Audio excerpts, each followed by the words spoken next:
Hello, मेरा नाम सुरिंदर जैन है। मैं शादी से पहले बेदी के नाम से थी, सुरिंदर बेदी, और मैंने ग्वालियर फिजिकल कॉलेज से ग्रेजुएशन की है और स्पोर्ट्स से मेरा नाता बहुत ज़्यादा जुड़ा हुआ है। इस वक्त मैं प्रेजेंटली ऑस्ट्रेलिया में रहती हूँ और वहीं पे परमानेंट रेजिडेंट हूँ, पर हिंदुस्तान की हर एक एक्टिविटी से मेरा नाता जुड़ा हुआ है और एंजॉय करती हूँ स्पोर्ट्स की हर एक्टिविटी। मेरे को एक बिटिया से मिलने का मौका मिला जो फुटबॉल में नेशनल के लिए अंडर 17 ट्रेनिंग ले रही है, पर ऐसा लगता है कि वो कहीं ना कहीं कुछ सेटिस्फाइड नहीं है क्योंकि उसको आगे जाने का मौका नहीं मिल रहा। इसके क्या कारण हो सकते हैं ये तो मैं नहीं जानती, पर मैं ये चाहती हूँ कि मैं उसी से पूछूं और वो आपको बताए। और हालांकि हम भारत सरकार और मोदी जी ने हिंदुस्तान में स्पोर्ट्स के लिए, वुमेंस के लिए काफ़ी कुछ किया है, लेकिन मैं चाहती हूँ कि और आगे बढ़ाने के लिए उसको कोई ना कोई फैसिलिटीज़ दी जाए ताकि लड़कियाँ हमारे भारत की और ज़्यादा अच्छा रिजल्ट ला सकें। क्यों नहीं ला सकती इसके बारे में तो वो बच्चा ही बताएगा कि उसको क्या कमी महसूस हो रही है। तो आइए मैं आपको उस बच्चे से मिलवाती हूँ। उसका नाम है खुशबू यादव। इनका नाम है खुशबू यादव और ये कक्षा 9th में पढ़ती हैं। फुटबॉल में बहुत इंटरेस्ट रखती हैं और इसी इंटरेस्ट के कारण इनके पेरेंट्स इनको प्रोत्साहित करने के लिए जवाहरलाल नेहरू स्टेडियम में फुटबॉल की कोचिंग के लिए भेजते हैं। बट ये कहीं ना कहीं ऐसा महसूस करती हैं कि इन्हें आगे जाने का मौका नहीं मिल पा रहा। तो हमें ये तो इन्हीं से पता लगाना पड़ेगा कि क्या कारण है। तो आइए इनसे पूछें। हेलो, मैं खुशबू यादव हूँ एंड मैं 9th क्लास में पढ़ती हूँ। मैं फ़ुटबॉल की कोचिंग लेती हूँ जवाहरलाल नेहरू स्टेडियम में। वहाँ पे एक्चुअली गर्ल्स को सपोर्टिंग नहीं मिलती है। जो हमारे कोचेज़ हैं वो कराते हैं, लेकिन आई थिंक मुझे लगता है कि ये जो मैसेज है ये पूरे इंडिया में वायरल करना चाहिए कि गर्ल्स को भी आगे सपोर्ट करना चाहिए। बट आई थिंक सपोर्टेबल इतना नहीं है कि आगे गर्ल्स कर सकें। अभी फीफा वर्ल्ड 72 सालों के बाद दोबारा इंडिया में शुरू हुआ है। भारत सरकार और मोदी जी ने इसके लिए काफ़ी प्रयास किया, लेकिन देखने में ऐसा आया है कि लड़कियों को ज़्यादा इसमें आगे बढ़ने का मौका नहीं मिल रहा। इसका क्या कारण हो सकता है? मैं तो सोचती हूँ खुशबू जी से ही पूछा जाए। हाँ, तो खुशबू जी ये बताइए क्या कारण है लड़कियों को फुटबॉल में ज़्यादा प्रैक्टिस के लिए आगे जाने का मौका नहीं मिल रहा है? एक्चुअली क्या है, गर्ल्स को सपोर्ट नहीं मिलता है। प्लस में उन्हें मतलब सपोर्ट मिलता है, जैसे कुछ गर्ल्स होती हैं उनका ड्रीम होता है कि हम ये करें करें, बट एक्चुअली क्या है वो नहीं कर पाती है बिकॉज उनके कुछ के पेरेंट्स अलाउ नहीं करते हैं और कुछ के करते हैं तो काफ़ी दूर पड़ जाता है। तो मेरी आपसे यही एक आशा होगी कि आप एक बार यहाँ पे कुछ मतलब छोटा सा स्टेडियम भी, मिनी स्टेडियम बनवा दें, जिससे जो गर्ल्स बाहर जाती हैं उनको भी दिक्कत ना हो। जैसे आजकल कुछ क्राइम वगैरह होते हैं उससे भी वो सेफ़ रहेंगी एंड उनके पेरेंट्स को भी दिक्कत नहीं है और वो गर्ल्स जो चाहती हैं वो उनका पूरा होगा। कुछ गर्ल्स को ये है कि कुछ गर्ल्स चाहती हैं करना, लेकिन कुछ गर्ल्स नहीं कर पाती हैं क्योंकि कुछ को सपोर्ट मिलता है। एक्चुअली किसी का स्कूल होता है, किसी को काफ़ी टाइम लगता है, किसी को घर से नहीं फ्रीडम मिलती है। इन्हीं बेसिस पे कुछ गर्ल्स कामयाब नहीं हो पाती हैं। तो मेरी आपसे बस यही आशा होगी कि आप इसे सपोर्ट करें, लाइक करें और आगे तक।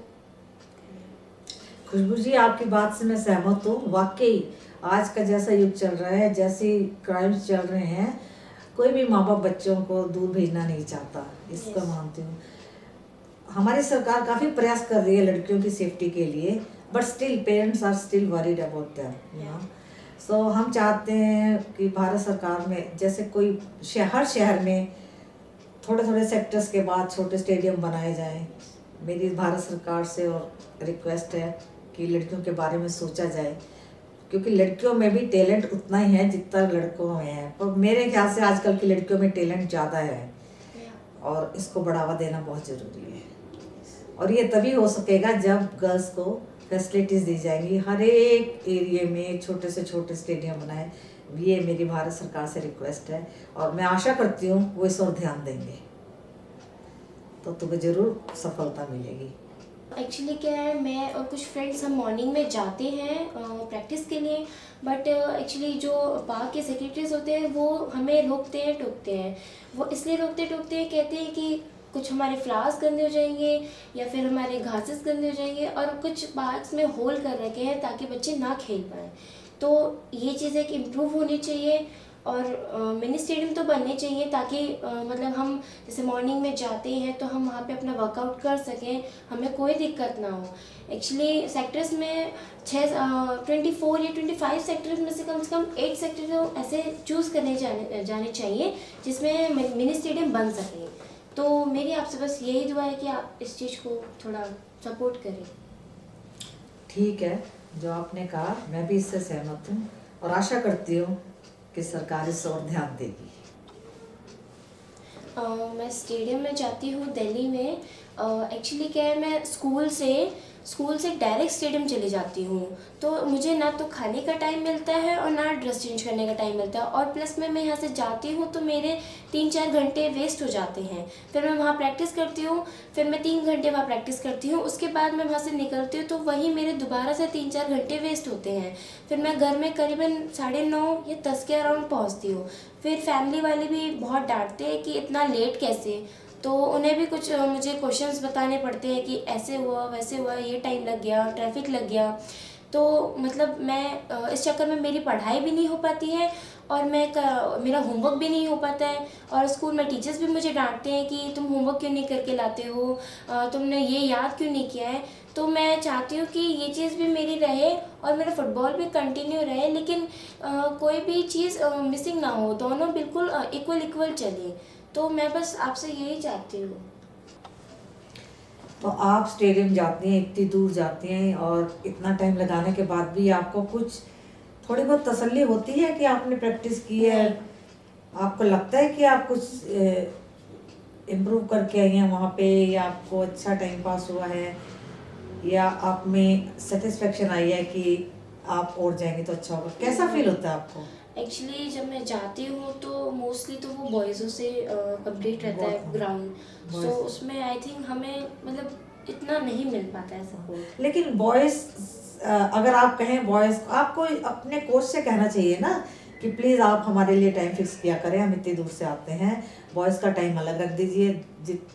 फुटबॉल गेम जितने भी घंटे, एक घंटे कुछ समय की प्रैक्टिस जितनी भी है, तो टाइम शुड बी डिवाइडेड कि this is the time for boys and this is the time for the girls, so that हम आफ्टर स्कूल हमारा गर्ल्स का टाइम फिक्स हो जाए तो हम उतनी देर और टाइम पे हम घर वापस जा सकें, ताकि हमारे माँ बाप भी हमें क्वेश्चन ना करें, हमारी पढ़ाई भी डिस्टर्ब ना हो। इस टाइप की बातें आप कोच से रिक्वेस्ट कीजिए ना। कोच तो वहाँ का हमेशा रहने वाला एम्प्लॉई है, he can talk to the management. Okay, जो आपने बोला है उस चीज़ को मैं फॉलो करूँगी। मैं मतलब चाहती हूँ कि मैं एक इंडिया के लिए बेस्ट वुमेन प्लेयर बनूँ फुटबॉल में। Very good, very good. तुम्हारा काम है प्रयत्न करना, और प्रयत्न करने से इंसान आगे बढ़ता है। यस। आपको प्रयास करने से इसका फल जरूर मिलेगा, ठीक है?